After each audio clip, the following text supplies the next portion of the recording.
परम पूज्य हुजूर मलिक साहब के सूरत शब्द योग साधन मार्ग के गुरु महाराज हुजूर दाता दयाल जी महाराज, गुरु का मिलना इस संबंध में हुजूर दाता दयाल जी महाराज की सेवा में प्रश्न हुआ कि स्वामी जी महाराज ने, हुजूर राधा स्वामी जी महाराज ने फरमाया है, गुरु मिले फिर कहा कमाना, गुरु मिले फिर कहा कमाना।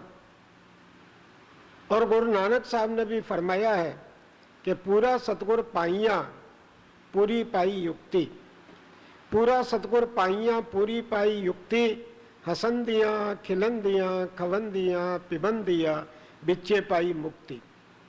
पूरा सतगुर पाइया पूरी पाई युक्ति, हसन दिया खिलन दिया खवन दिया पिबन दिया बिच्चे पाई मुक्ति। और कबीर साहब जी महाराज ने भी फरमाया है कि हंसस कंत न पाइया, हंसस कंत न पाइया, जिन पाया तिन रोए, और हासे खेले प्यू मिले, हासे खेले प्यू मिले तो कौन दुहागिन होए, तो कौन दुहागिन होए। दुहागिन होना प्रियतम से वियोग होना।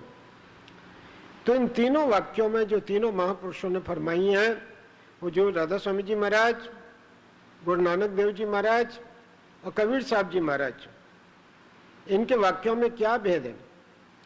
तो उत्तर में हुजूर दाता दयाल जी महाराज फरमाते हैं कि स्वामी जी महाराज ने जहां एक स्थान पर यह कहा है कि गुरु मिले फिर कहा कमाना, उन्होंने दूसरे स्थान पर यह भी कहा है कि मन मारो तन को जारो, मन मारो तन को जारो इंद्री रस भोग विसारो, मन मारो तन को जारो इंद्री रस भोग विसारो, तुम निद्रा आलस टारो, तुम निद्रा आलस टारो, गुरु के संग शब्द पुकारो, गुरु के संग शब्द पुकारो। स्वामी जी महाराज ने जो ये फरमाया है कि गुरु मिले फिर कहा कमाना, और गुरु नानक साहब ने ये फरमाया है कि पूरा सतगुरु पाइया, तो यहाँ पर यह समझना चाहिए कि गुरु के मिलने से, इस बात को समझ लेना चाहिए कि गुरु के मिलने से क्या मतलब है, क्या तात्पर्य। तो फरमाते हैं हुजूर दाता दयाल जी महाराज के गुरु के मिलने में भी भेद है। यो तो सतगुरु दयाल कुटुंबी रिश्तेदार सभी से मिलते हैं, मानो शरीर धारण किया है सारे व्यवहार करते, कुटुंबी रिश्तेदार सभी से मिलते। बाजार में कोई सौदा खरीदने गए तो दुकानदार से मिले, घर के नौकरों चाकरों से मिलते, और किसी किसी को उपदेश भी दे देते हैं, दीक्षा भी प्रदान कर देते। मगर स्वामी जी महाराज ने फरमाया कि उपदेश का देना तो ऐसा है जैसे खजाने के बीजक का सुनना। बीजक जिसके अंदर खजाने के संबंध की जानकारी सांकेतिक भाषा में होती है, जब तक वो सांकेतिक भाषा स्पष्ट ना हो तब तक खजाना बीजक को सुन के प्राप्त नहीं हो सकता। तो स्वामी जी महाराज ने फरमाया है कि उपदेश का देना, शब्द उपदेश या दीक्षा का देना तो ऐसा है जैसे बीजक का सुनाना। जब तक अपनाया नहीं जाएगा तब तक काम नहीं बनेगा। अपनाया जाना, जब तक अपनाया नहीं जाएगा तब तक काम नहीं बनेगा। सो जिन्हें सतगुरु दयाल ने अपनाया है उन्हें सतगुरु दयाल मिले हैं, और अपनाने के मानी हुजूर स्वामी जी महाराज ने फरमाए हैं। अपनाने से क्या तात्पर्य है कि गुरु संग प्रीत करी उन्हें ऐसी, गुरु संग प्रीत करी उन्हें ऐसी, जस चकोर चंदाए, जैसे चकोर की चंद्रमा से प्रीति होती है। चकोर पक्षी चंद्रमा की ओर ही देखता रहता है। अगर चंद्रमा ना दिखे, बादलों में छिप जाए, और कोई अगर अंगारा पड़ा हो, आग का टुकड़ा पड़ा हो, तो फिर उसमें चोंच मारने लगता है। तो गुरु संग प्रीत करी उन्हें ऐसी, जस चकोर चंदाए, गुरु बिन कल नहीं पड़त घड़ी एक, गुरु बिन कल नहीं पड़त घड़ी एक, दम दम मन अकुलाए, जब गुरु दर्शन मिले भाग से, जब गुरु दर्शन मिले भाग से, मगन होत जस बछड़ा गाय, मगन होत जस बछड़ा गाय, जैसे बछड़े के मिलने पर गाय मगन होती। ऐसी प्रीति लगी जिन गुरुमुख, ऐसी प्रीति लगी जिन गुरुमुख, सो सो गुरु अपनाए, सो सो गुरु अपनाए। फरमाते हैं हुजूर दाता दयाल जी महाराज कि जैसे चकोर चंद्रमा पर आशिक है और बराबर टकटकी लगाए चंद्रमा की ओर ही देखता रहता है, ऐसी प्रीति जिनकी सतगुरु दयाल से है, उनको सतगुरु दयाल ने अपनाया। लेकिन इसके ये मानी नहीं है कि हरदम सतगुरु के पास बैठा हुआ टकटकी लगाए रहे। मतलब यह है कि अंतर में थोड़ा या बहुत स्मरण सतगुरु दयाल का हमेशा बना रहे, अंतर में थोड़ी या बहुत याद सतगुरु दयाल की हमेशा बनी रहे। फरमाते हैं कि खाते पीते चलते फिरते, खाते पीते चलते फिरते, सोवत जागत बिसर न जात, खटकत रहे बाल ज्यों हियरे। जैसे बाल चुभ जाए शरीर के किसी अंग में, हृदय में कोई नुकीली चीज, भाला, तो खटकत रहे बाल ज्यों हियरे, दर्दी के जो दर्द समात, दर्दी के जो दर्द समात। ऐसी लगन गुरु संग जाकी वह गुरुमुख परमार्थ पात, ऐसी लगन गुरु संग जाकी वह गुरुमुख परमार्थ पात।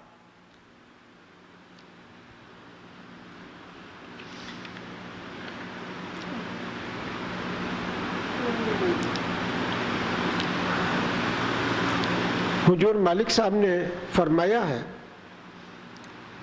कि तन सतगुरु है जगत में, तन सतगुरु है जगत में, उन्मन गगन निवास, सुरत गुरु है सतलोक में, शब्दधार है तास। पहले तो गुरु यानी क्या, तो भगवान राम लक्ष्मण जी महाराज को समझाते हुए कहते हैं कि माया ईश न आप कहूं जान कहिए सो जीव। जो न माया को जानता है, न ईश्वर को जानता है, न अपने आप को जानता है कि मैं कौन हूं। व्यक्ति ने अपना खूब ज्ञान पढ़ाया, बढ़ाया, विद्या पढ़ी, ऊंची ऊंची डिग्रियां ली, लेकिन अपने आप को नहीं जानता। जीव अपने आप को नहीं जानता कि मैं कौन हूं, हु एम आई। तो माया ईश न आप कहूं, जो न माया को जानता है, न ईश्वर को जानता है, न अपने आप को जानता है, वह है जीव, वह है जीव। और बंध मोक्ष प्रद सर्व पर, जिसकी लीला से, मौज से जीव बंधन में आया है और जिसकी कृपा से जीव बंधन से मुक्त होता है, बंध मोक्ष प्रद, जो बंध प्रद भी है और मोक्ष प्रद भी। बंध मोक्ष प्रद सर्व पर, और जो सर्वोपरि तत्व है, सर्वोपरि तत्व है, सारे नाम रूपों को जिसने धारण किया, सारी सृष्टि के रूप में जो अपने आप को व्यक्त कर रहा है, वो माया का स्वामी शिव है, वही गुरु है।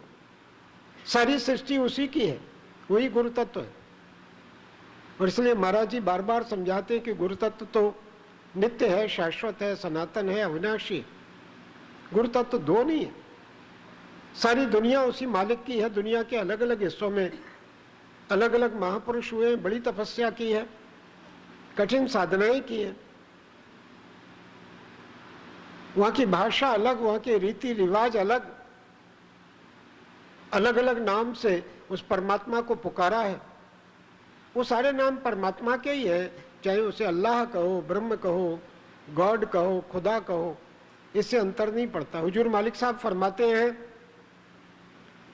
कि अपने हृदय को और अपने विचारों को बड़ा विस्तृत, उदार रखो, सारी दुनिया उसमें आ जाए, उसकी कहीं सीमा मत बनाओ। जैसे बैरियर बनाते हैं, रुकावट कर देते हैं, ऐसे कोई सीमा मत बनाओ। हुजूर मालिक साहब फरमाते हैं कि एक ही ईश्वर है, सारी सृष्टि का वही मालिक है, एक ही ईश्वर है, वह है सत्य, जो सत्य है, वो सत्य ही अविनाशी है, सनातन है, सदैव रहने वाला है। तो वह है सत्य, एक ही ईश्वर और एक ही धर्म है उसकी प्राप्ति का मार्ग। किसी भी तरह से उस सत्य का साक्षात्कार हो, उससे मिलना हो, उसका अनुभव हो। हमारे ऋषि मुनियों ने अलग अलग प्रकार के साधकों के, जिनके संस्कार अलग है, रुचि अलग है, स्वभाव अलग है, उनके लिए अलग अलग साधनाएं प्रकट किए, कर्म योग, भक्ति योग, ज्ञान योग। महर्षि पतंजलि ने जैसे योग का योग दर्शन में वर्णन किया है, तो अष्टांग योग और योग के अनेक प्रकार, उन्हीं में सुरत शब्द योग जो भक्ति योग का ही एक रूप है, उन्हीं में शक्तिपात महायोग जो एक शैवी साधन की परंपरा है। तो ये सब अनेक अनेक साधनाएं हमारे ऋषि मुनियों ने प्रकट की हैं।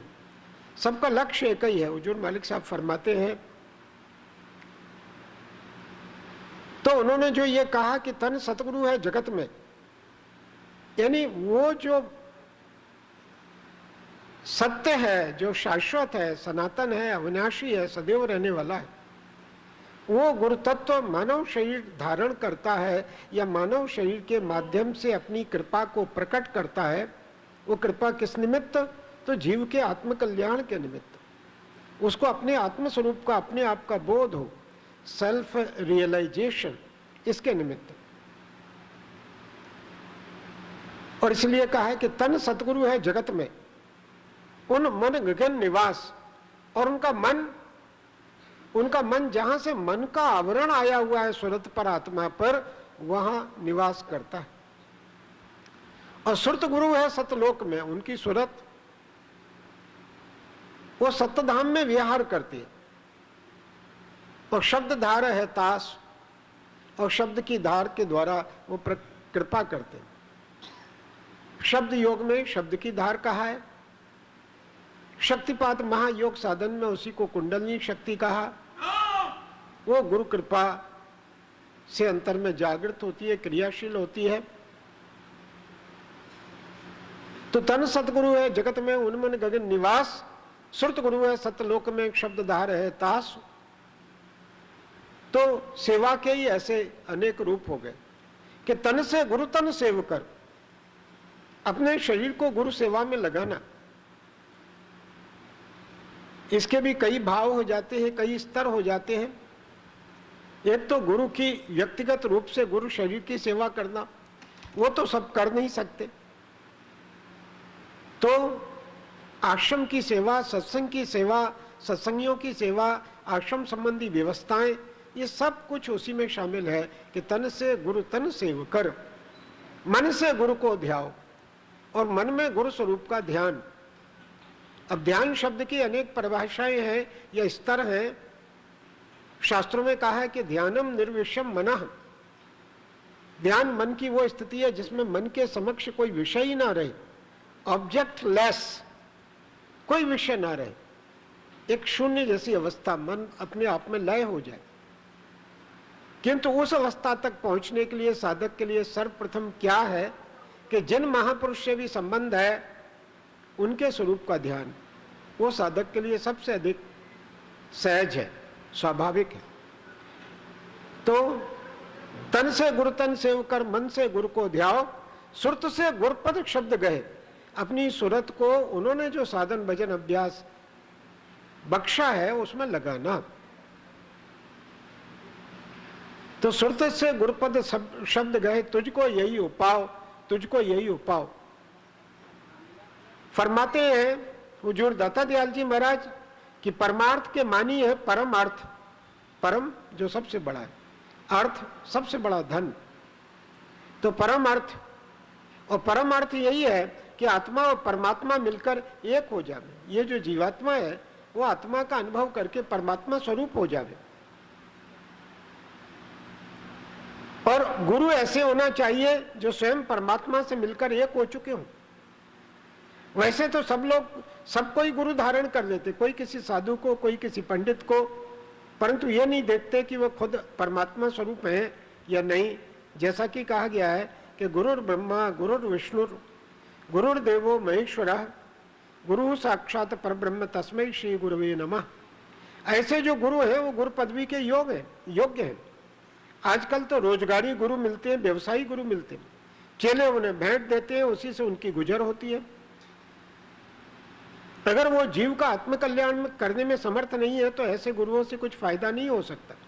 सारांश है कि पहले तो पूरे सद्गुरु मिलना चाहिए, और फिर उनसे ऐसा प्रेम हो जैसे चकोर का चंद्रमा से प्रेम होता है, तब ये कड़ी घटती है, तब ये बात लागू होती है कि पूरा सतगुरु पाइया पूरी पाई युक्ति, हसंदियां खिलंदियां पिबंदियां बिच्चे पाई मुक्ति। संत मत के दो मार्ग हैं, शरण और करनी, शरण और करनी, और दोनों आगे चलकर एक हो जाते हैं। शरण ऐसी होनी चाहिए जैसे चकोर को चंद्रमा की, या जैसे गाय अपने बछड़े को पाकर मगन हो जाती, वैसे ही जब सदगुरु दयाल के दर्शन हो तो शिष्य मगन हो जावे। सदगुरु की मूरत 8 पैर हृदय में बसी रहे, कुछ भी करे ध्यान उन्हीं की तरफ बना रहे, ऐसे गुरुमुख को परमार्थ मिलता है, परमार्थ मिलता है। गरज यह है कि जो गुरु नानक साहब जी महाराज ने फरमाया है कि पूरा सतगुरु पाइया, सो पाइया के मानी क्या है? शरण। साधन में साधक के लिए सबसे बड़ा पुरुषार्थ, जब सदगुरु कृपा हो जाती है तो साधक को विशेष कुछ करना नहीं है, सबसे बड़ा पुरुषार्थ है समर्पण भाव, समर्पण। वही, और समर्पण और शरण एक ही बात है। तो पाइया के मानी शरण के है, और शरण का स्वरूप वह है जो अभी चकोर और चंद्रमा की मिसाल या उदाहरण देकर बतलाया गया है। और पूरी पाई युक्ति, तो इसके मानी पर भी गौर करना चाहिए। युक्ति का पाना यह है कि जो कुछ गुरु उपदेश फरमावे उसकी कमाई करे, साधन भजन अभ्यास करे।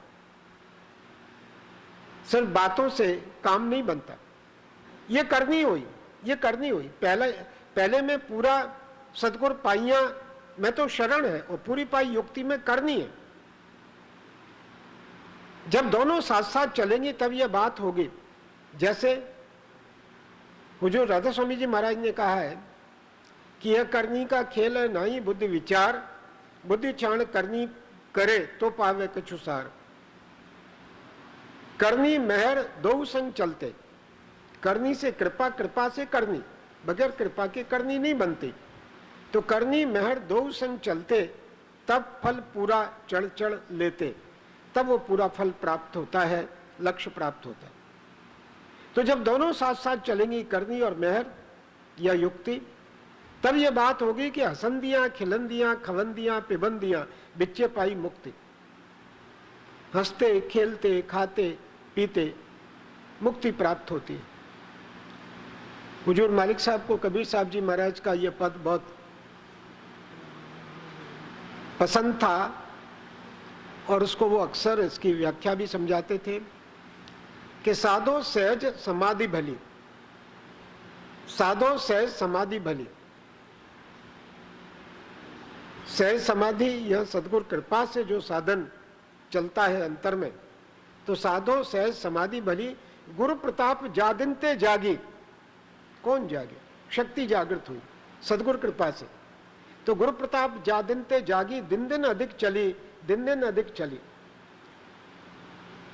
जह जह डोलो सो परिक्रमा। अब वो हर स्थिति में ही वो शक्ति तो अंतर में जागृत है, क्रियाशील है, तो वो पकड़े रहती है, तो साधन चलता है। उसके लिए कोई विशेष समय पर ही वो साधन की स्थिति बनती हो ऐसा नहीं है।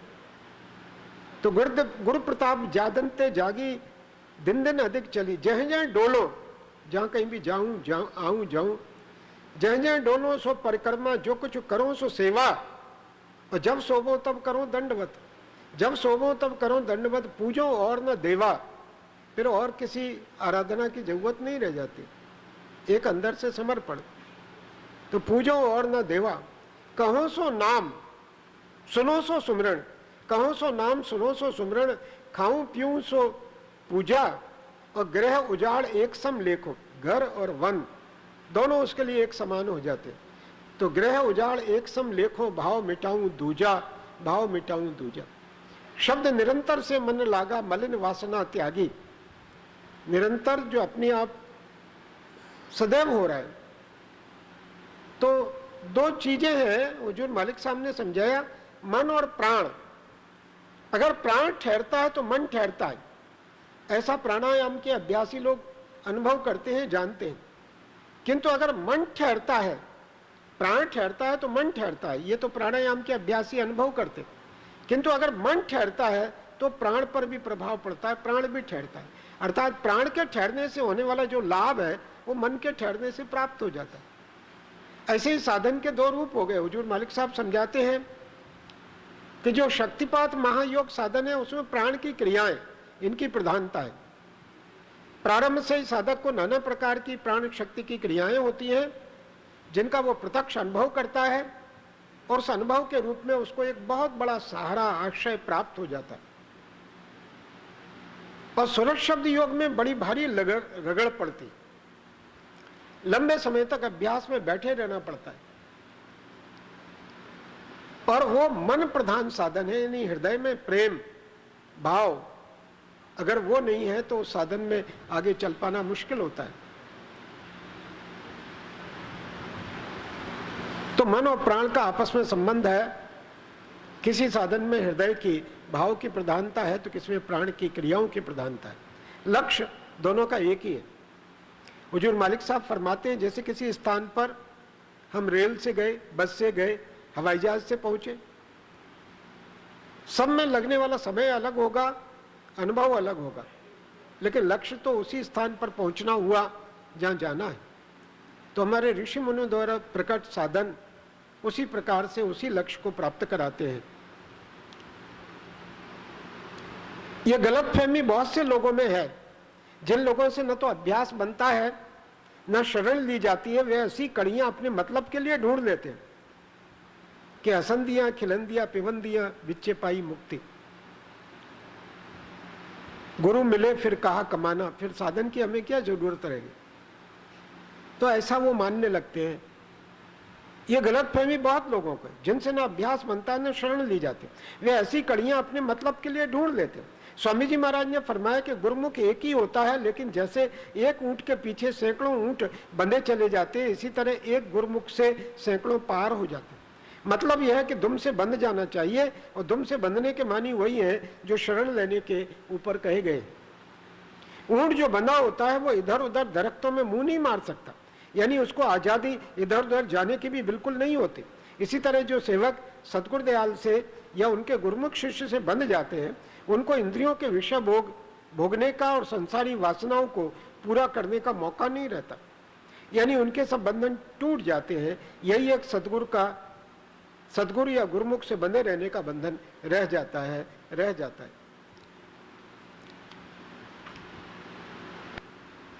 सो अगर शरण दृढ़ है तो बेड़ा पार है, और शरण का स्वरूप वही है जो ऊपर बतलाया गया।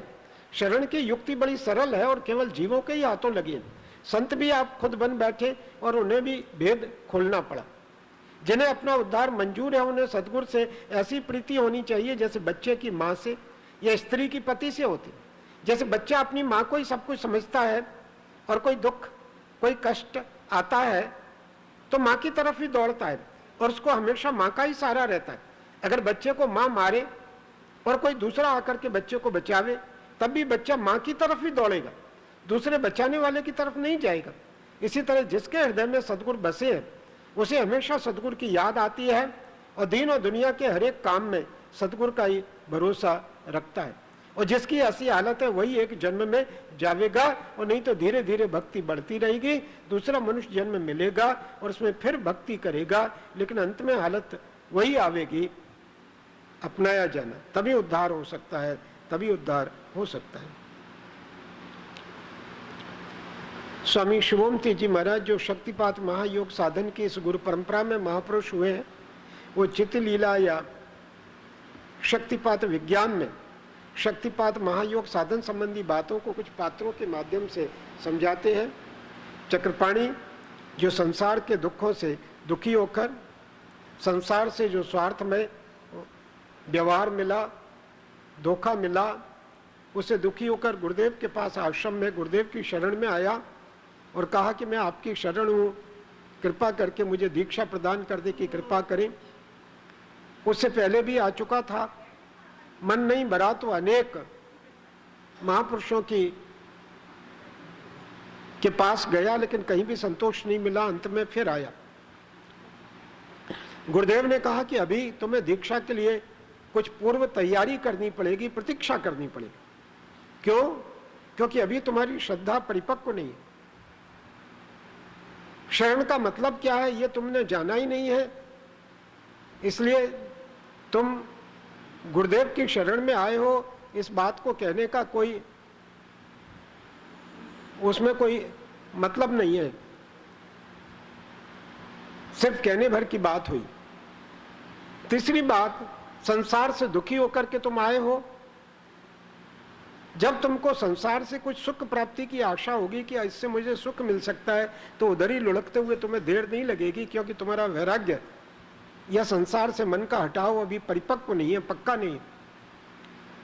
चौथी बात, तुमको अभी ये ज्ञात ही नहीं है कि तुम किस बात के लिए प्रार्थना कर रहे हो, इसलिए जो साधन का मार्ग है, शक्तिपात महायोग साधन, उसके संबंध की कुछ जानकारी प्राप्त करो, उससे संबंधित कुछ पुस्तकों का अध्ययन मनन करो,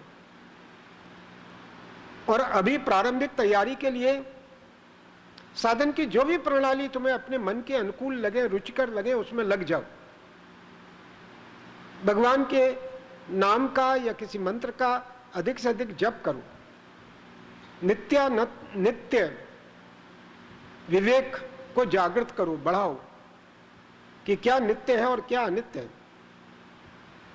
संसार अनित्य है, तो जो अनित्य है उससे अपने मन के बंधन को ढीला करो। व्यवहार सब करने हैं, क्योंकि शरीर संसार में ही रहता है, और जो नित्य है उससे अंतर से अपनी लगन को बढ़ाओ। अपने अंदर क्षमाशीलता, धैर्य, परोपकार, दया, ऐसे सद्गुणों का विकास करो, और कर्म योग का अभ्यास करो। कर्म योग का अभ्यास यानी जो भी करते हो वो निष्काम भाव से, आसक्ति रहित भाव से, अर्थात सेवा भाव से, कर्तव्य भाव से अपने उत्तरदायित्व को पूरा करो, किंतु उसके फल से अपने मन को प्रभावित मत करो। जैसा भगवान गीता में कहते हैं, कर्मण्येवाधिकारस्ते मा फलेषु कदाचन, कर्म में ही तुम्हारा अधिकार है, कर्म फल में नहीं। चक्रपाणी अपने घर लौटा, उसकी पत्नी नारायणी बड़ी विदुषी महिला थी। दूसरी बार जब जाना हुआ तब शक्तिपात के विषय में गुरुदेव ने बात की। वहां से जब लौटे तो चक्रपाणी का एक मित्र विलास घर पर आया हुआ था। उसको जब ये सूचना दी कि हम आज गुरुदेव के पास गए थे, देखो कैसी सौम्य मूर्ति है, बस चक्रपाणी, उसका विलास का झुकाव पूरा संसार की हो रही था, और वो उसी को महत्व देता था। उसने कहा कि आपके गुरुदेव आपको मुबारक हो, जो शक्ति सामने प्रत्यक्ष संसार के रूप में, उससे तो अपने आप को जोड़ते नहीं हो, और जिसको किसी ने नहीं देखा उसके पीछे फिर रहे हो। मैं तो अध्यात्म संबंधी बातों में समय लगाना समय और शक्ति को व्यर्थ गंवाना समझता हूं।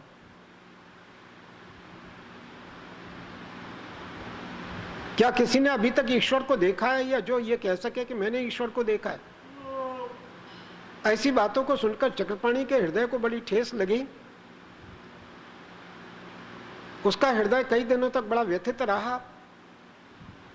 फिर अपनी पत्नी के साथ गुरुदेव के पास जाने का ही मन बनाया, और जब गुरुदेव से इस संबंध में बात की, जब दोनों प्रणाम करके गुरुदेव के समक्ष बैठे, तो चक्रपाणी ने कहा कि कल किसी ने ऐसी बात कह दी कि जिससे मेरा मन बड़ा विक्षिप्त हो गया।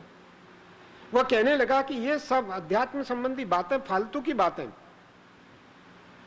शक्ति और समय को व्यर्थ गंवाना है। भगवान को किसी ने देखा भी है क्या? जो शक्ति सामने है उसको तो नहीं मानते और कल्पना के पीछे भागते। तो गुरुदेव ने क्या कहा? गुरुदेव ने कहा कि पहले तो उस व्यक्ति को अपने मन से क्षमा कर दो जिसने इस प्रकार कहा है, तथा उसके प्रति घृणा और क्रोध का जो भी भाव पैदा हुआ है उसको त्याग दो। उसकी कही हुई बात उसे ही लौटा दो। जब तुम उसकी बात को ग्रहण ही नहीं करोगे तो बात अपने आप महत्वहीन हो जाएगी। किसी के प्रति घृणा भाव रखने से अपना ही मन दूषित होता है, अपना ही मन दूषित होता है। क्षमा कर देने पर तुम्हारा मन तत्काल हल्का हो जाएगा। ऐसे लोग घृणा के नहीं, दया के पात्र हैं। जैसे किसी पदार्थ अथवा किसी व्यक्ति को स्थूल नेत्रों से देखा जाता है, ऐसे ईश्वर देखने की वस्तु नहीं है। वैसे ईश्वरीय जगत के रूप में सर्वत्र फैला हुआ है, किंतु उसने नाम रूप का आवरण ओढ़ रखा है। इसलिए नाम और रूप दिखाई देता है। संसार में नाम है, रूप है। नाम रूप दिखाई देता है, ईश्वर दिखाई नहीं देता। नाम रूप के आधार रूप जो चैतन्य है, चैतन्य सबका आधार है, और वही अपने आप को सब रूपों में व्यक्त कर रहा है। तो नाम रूप के आधार रूप चैतन्य को अनुभव करने के लिए सूक्ष्म दृष्टि की आवश्यकता है। भौतिक नेत्र तो नाम रूप में ही उलझ कर रह जाते हैं, नाम रूप में ही उलझ कर रह जाते हैं। गुण तत्व या ईश्वर के तत्व के संबंध में हुजूर दाता दयाल जी महाराज फरमाते हैं कि तू ही उत्पत्ति करता है, तू ही पालक, तू ही रक्षक, तू ही संहार करता, नाश करता, विश्व का भक्षक, तू ही फैला, तू ही पसरा, बना तू ही, तो जड़ चेतन, तू ही सब सृष्टि में बैठा, असंख्य रूप का बन।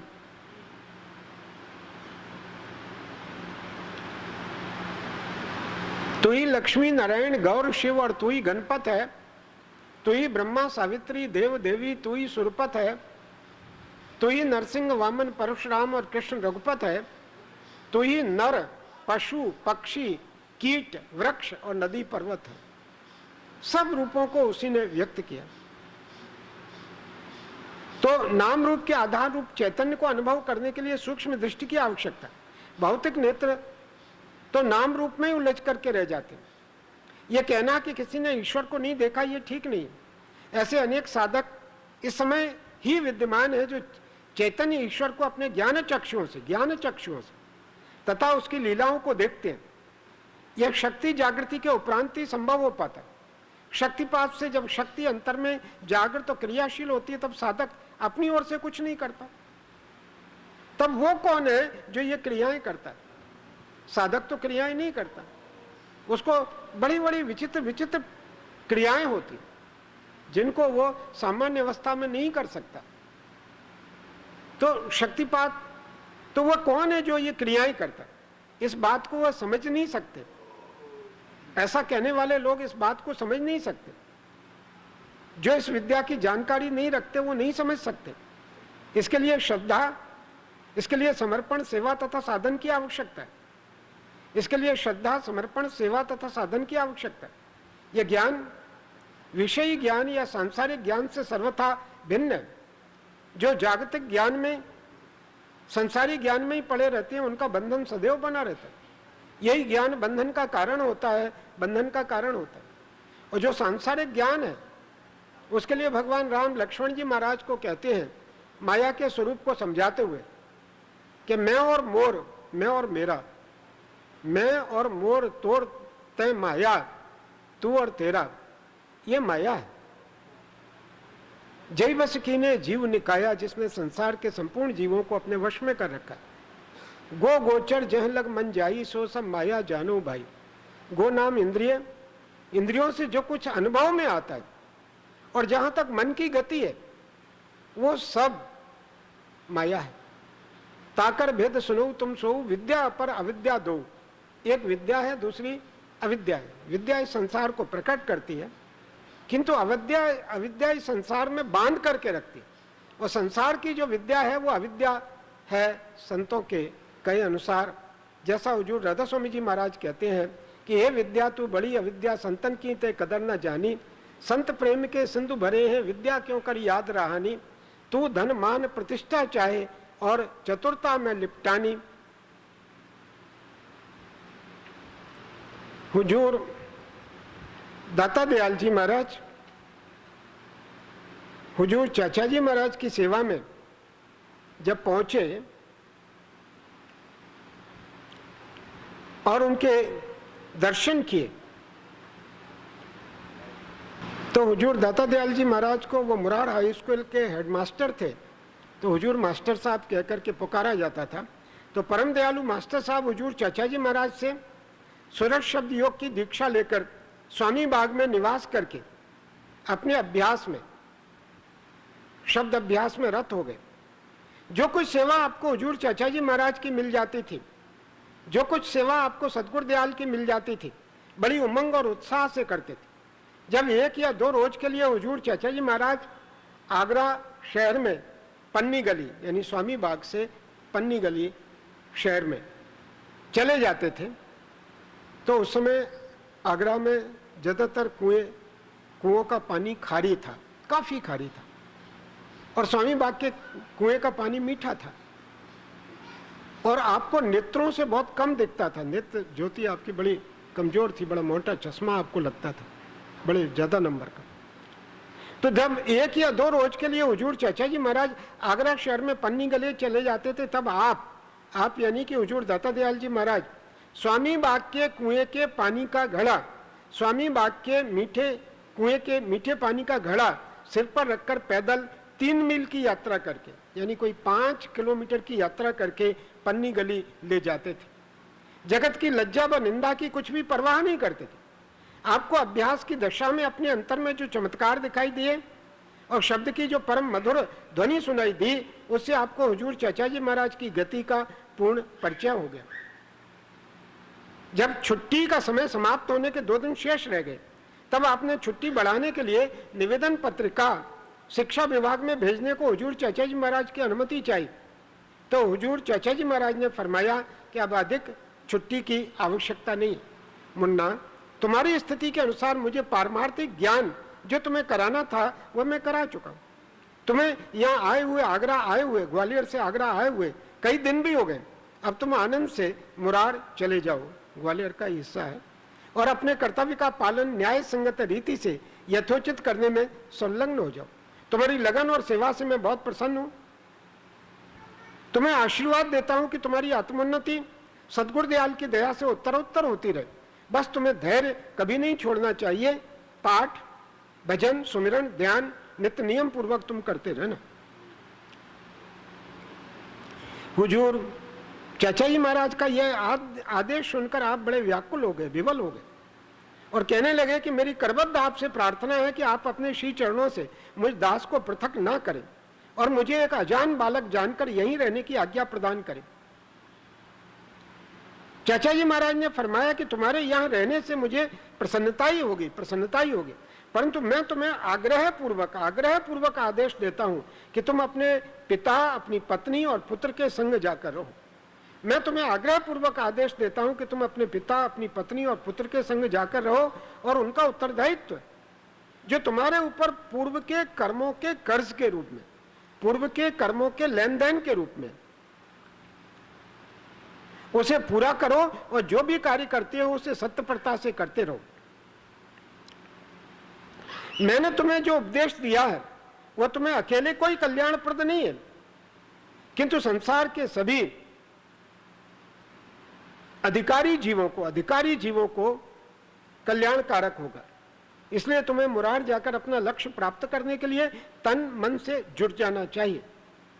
गृहस्थ आश्रम के माध्यम से तुमको स्वयं करके दिखाना है कि आत्मोन्नति कैसे होती। गृहस्थ आश्रम के माध्यम से तुमको स्वयं करके दिखाना है कि आत्मोन्नति किस तरह होती। उसके लिए मनुष्य को कैसा पुरुषार्थ और कैसा आचरण करना चाहिए।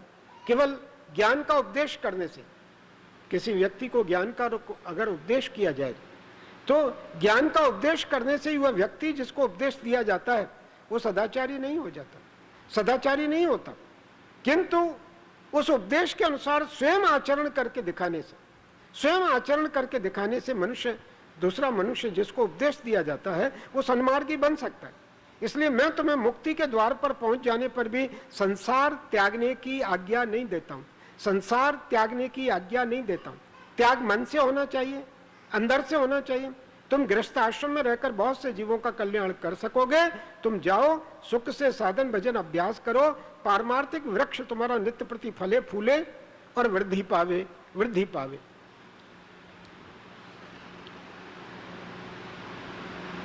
हुजूर चाचा जी महाराज के दर्शन मात्र से ही, सदगुरु दयाल के दर्शन मात्र से ही आपका हृदय पिघल गया था, और उस पिघले हुए हृदय में हुजूर चाचा जी महाराज का दिव्य स्वरूप अंकित हो गया था।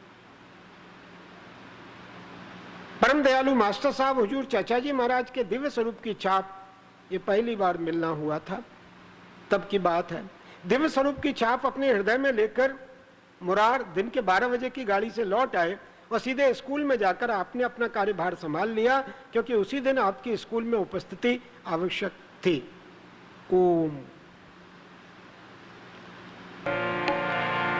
भगवान मेरी नैया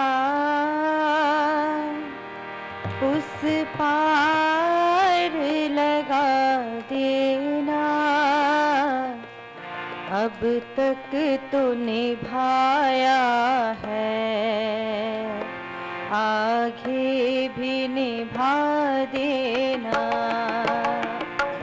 भगवान मेरी नैया उस पार लगा देना, अब तक तो निभाया है, आगे भी निभा देना। भगवान मेरी नैया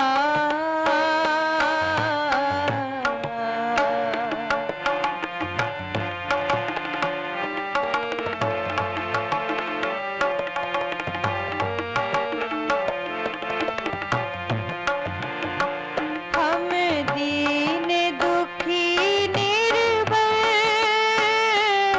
नित नाम रहे प्रतिपल, हम दीन दुखी निर्भय नित नाम रहे प्रतिपल, यह सोच दर्श दोगे प्रभु आज नहीं तो कल, जो बाग लगाया है फूलों से सजा देना, अब तक तो निभाया है, आगे भी निभा देना। भगवान मेरी नैया उस पार लगा देना, अब तक तो निभाया है, आगे भी निभा देना।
तक तो निभाया है, आगे भी निभा देना भगवान मेरी नैया उस पार लगा देना, अब तक तो निभाया है, आगे भी निभा देना।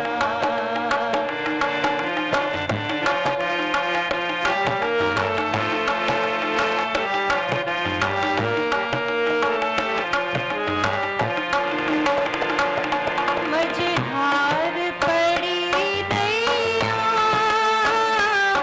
डगमग डोली भव में, मझधार पड़ी नैया, डगमग डोली भव में,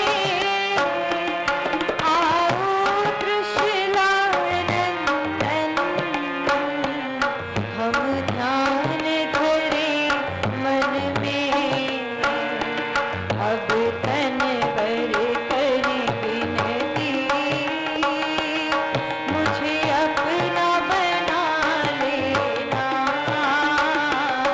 अब तक तो निभाया है, आगे भी निभा लेना भगवान मेरी नैया उस पार लगा देना, अब तक तो निभाया है, आगे भी निभा देना भगवान मेरी नैया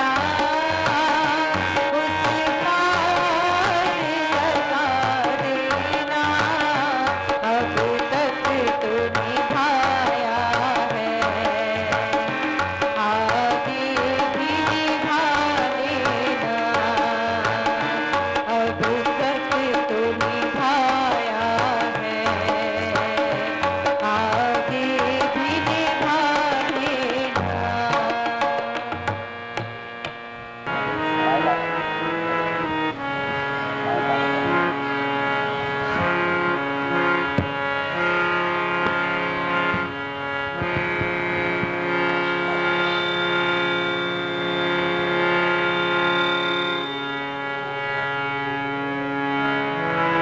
प्रेम से बस दो घड़ी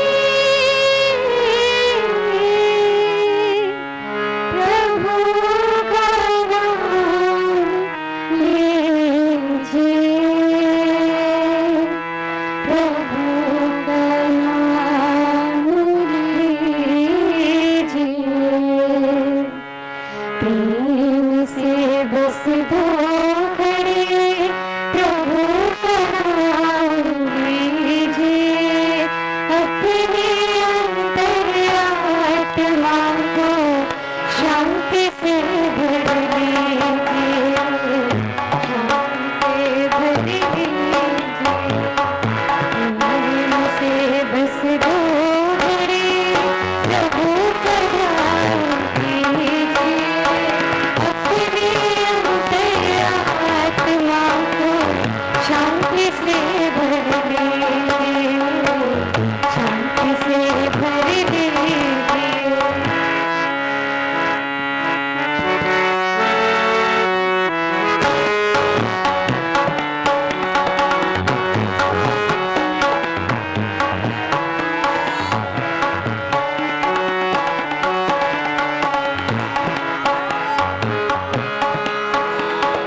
मानव जीवन में जैसे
जो निर्बल है तो है प्रभु का प्यारा।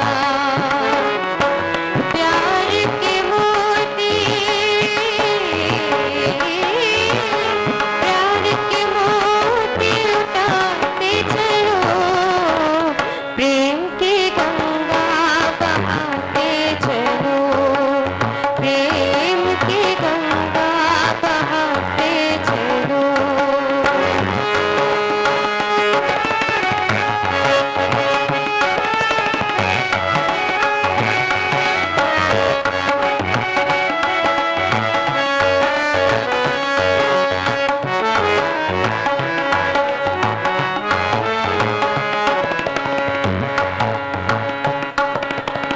आशा टूटी, ममता रूठी, छूट गया है किनारा।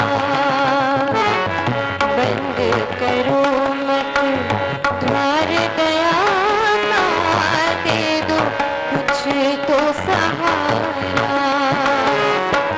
दीप गया था,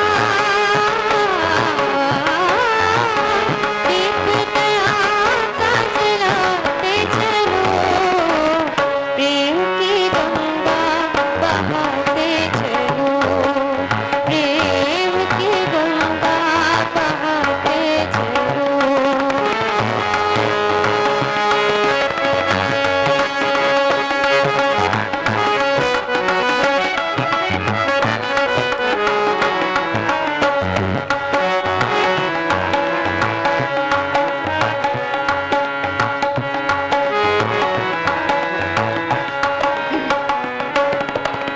कौन है ऊंचा, कौन है नीचा, सब में वो ही समाया। भेद भाव के झूठे भरम में ये मानव भरमाया। धर्म ध्वजा,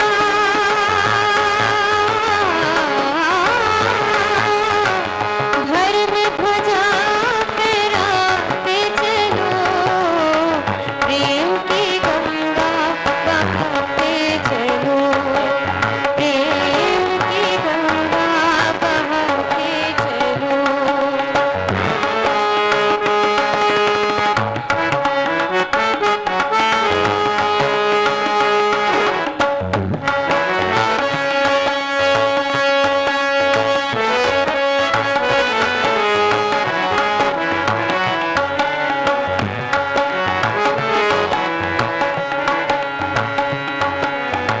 सारे जग के कण कण में है दिव्य अमर एक आत्मा। सारे जग के कण कण में है दिव्य अमर एक आत्मा। एक ब्रह्म है, एक सत्य है, एक ही है परमात्मा। प्राणों से प्राण मिलाते चलो, प्राणों से प्राण मिलाते चलो, प्रेम की गंगा बहाते चलो, प्रेम की गंगा बहाते चलो।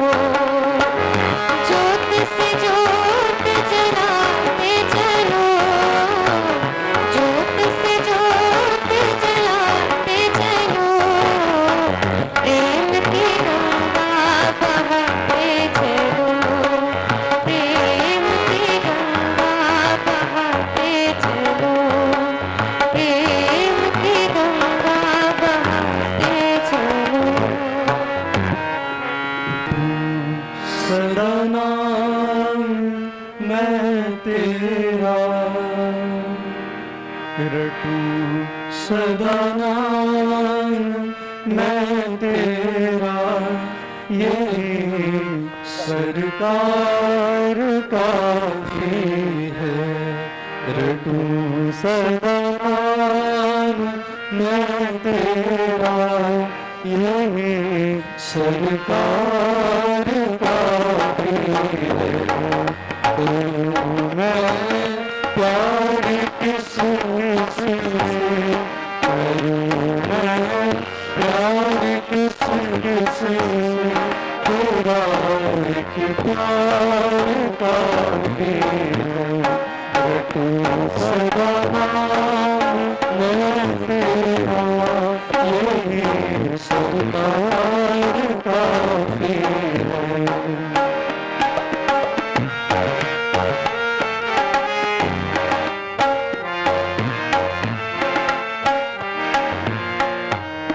जगत के रिश्तेदारों ने फैलाया जाल माया का, जगत के रिश्तेदारों ने फैलाया जाल माया का, फैलाया जाल माया का।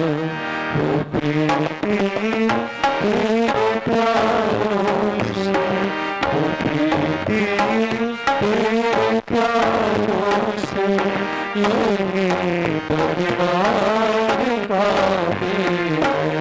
वो प्रीति तेरे प्यारों से, यही परिवार का है।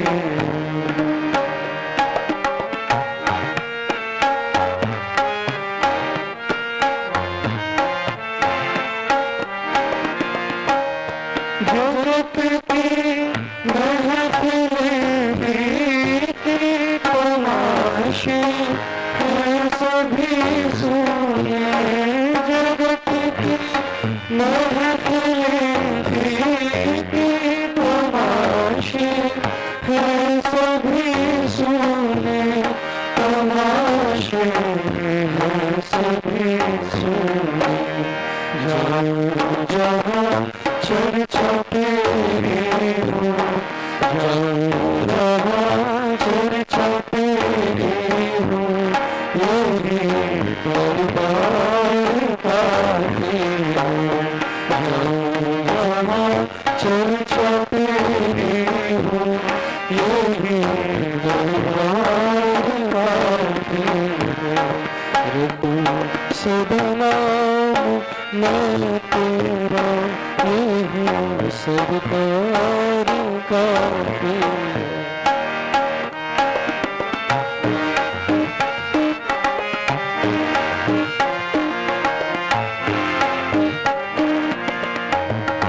जगत में मेरी तेरी मेरे जीवन का उजाला, जगत में मेरी तेरी मेरे जीवन का उजाला, मेरे जीवन का उजाला। मैं तेरा हूँ तू मेरा है, मैं तेरा हूँ तू मेरा है, यही विचार का है। मैं तेरा हूँ तू मेरा है, यही विचार का है। तू सदा मैं तेरा यही सरकार का है।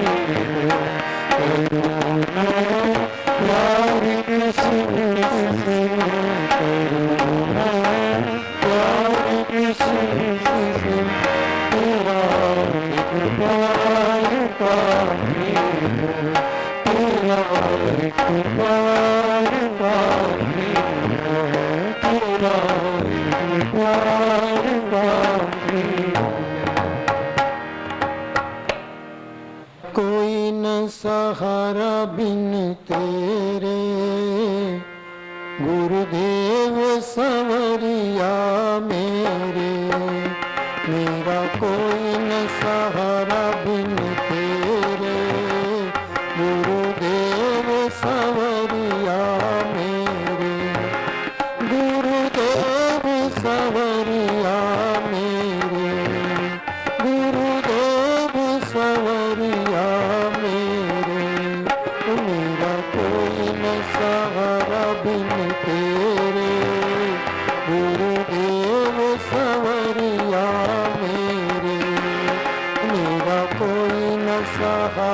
बिन तेरे, गुरुदेव सवरिया मेरे।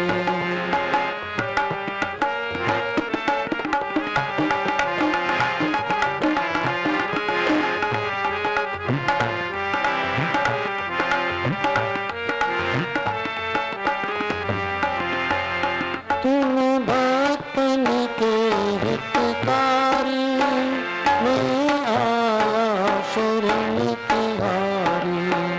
तुम भक्तन के हितकारी, मैं आया शरण तिहारी।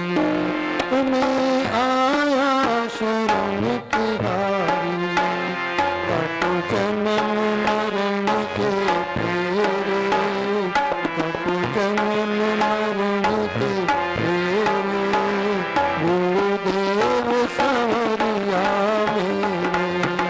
मेरा कोई न सहारा बिन तेरे, गुरुदेव सवरिया मेरे।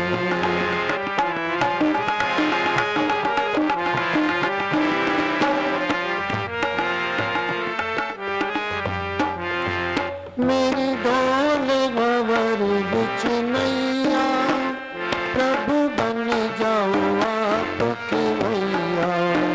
मेरी डोल भंवर बिच नैया, प्रभु बन जाओ आपके भैया। मेरे तुम ही हो सांझ सवेरे, मेरे तुम ही हो सांझ सवेरे, गुरुदेव सवरिया मेरे। मेरा कोई न सहारा बिन तेरे, गुरुदेव सवरिया मेरे।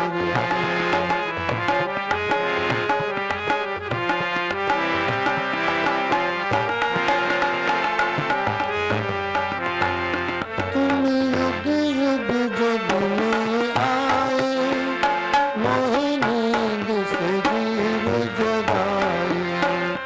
तुम युग युग जग में आए, मोहे नींद से जीव जगाए। मोहे नींद से जीव जगाए। किए दिल के दूर अंधेरे, किए दिल के दूर अंधेरे, गुरुदेव सवरिया मेरे। मेरा कोई न सहारा बिन तेरे, गुरुदेव सवरिया मेरे।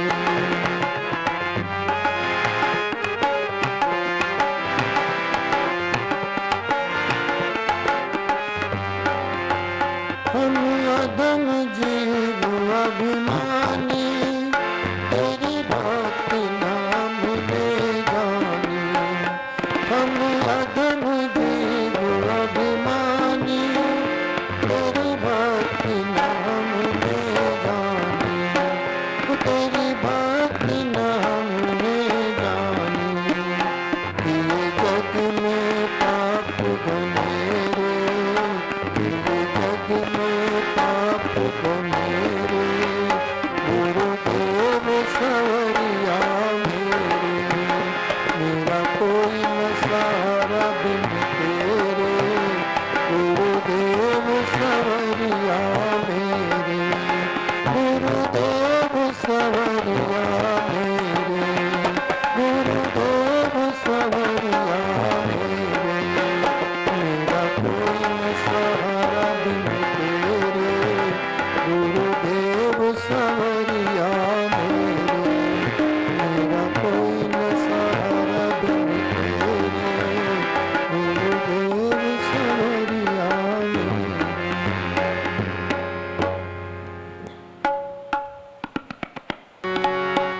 अब ना बनी तो, अब ना बनी तो फिर ना बनेगी। मरे तन बार बार नहीं मिलता। अब ना बनी तो, अब ना बनी तो फिर ना बने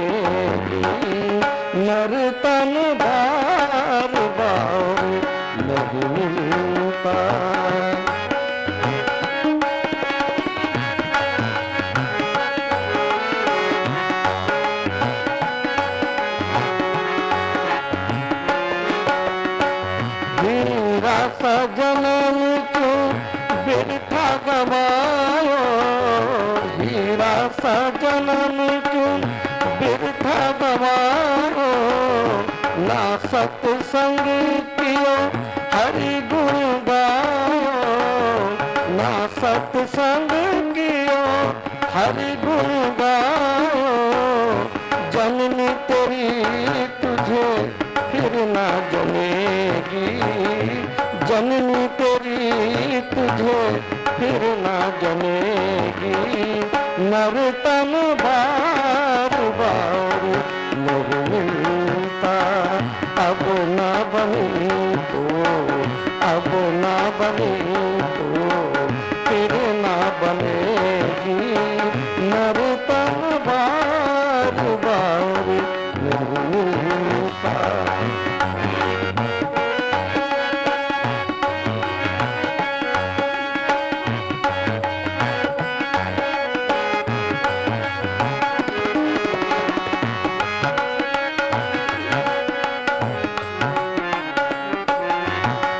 तेरी जवानी भरम बुलानी, तेरी जवानी भरम बुलानी, गुरु पितु मात की बात न माने, गुरु पितु मात की बात न माने। नैया कहो कैसे पार लगेगी, नैया कहो कैसे पार लगेगी। नर तन बार बार नहीं मिलता, अब ना बनी तो, अब ना बनी तो फिर ना बनेगी। नर तन बार बार नहीं मिलता।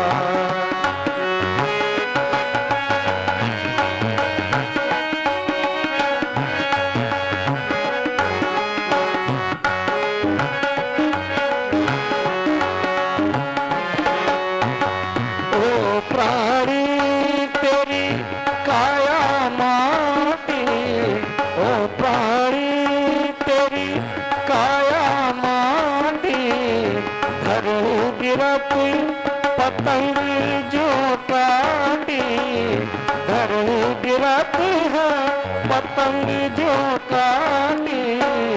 माटी न माटी मिलके रहेगी, माटी न माटी मिलके रहेगी। नर तन बार बार नहीं मिलता, अब ना बनी तो, अब ना बनी तो फिर ना बनेगी। नर तन बार बार नहीं मिलता, नर तन बार बार नहीं मिलता, नर तन बार बार नहीं मिलता। चली गुरु दरबार तुमको आई, उमंग बड़ी उत्साह दिया मैं खाली दिवालाई। चली गुरु दरबार घर में आई, उमंग बड़ी उत्साह दिया मैं खाली दिवालाई। सागर साधी लागना दीपक की बारी, नैना जल कलश भरा पर जग से बजियारी। सत्याक्षप रघुरोही की कमनी धूप धराई, तार पवन छावर करके आपा घाट चढ़ाई। दस खुशी मन में भाग सराहे, पद शब्द सहाई। आई पता शुतु पर धामे प्रभु प्रभु चढ़ाई। हंसी श्री गले गुंडाई संतोष गुरु गुरु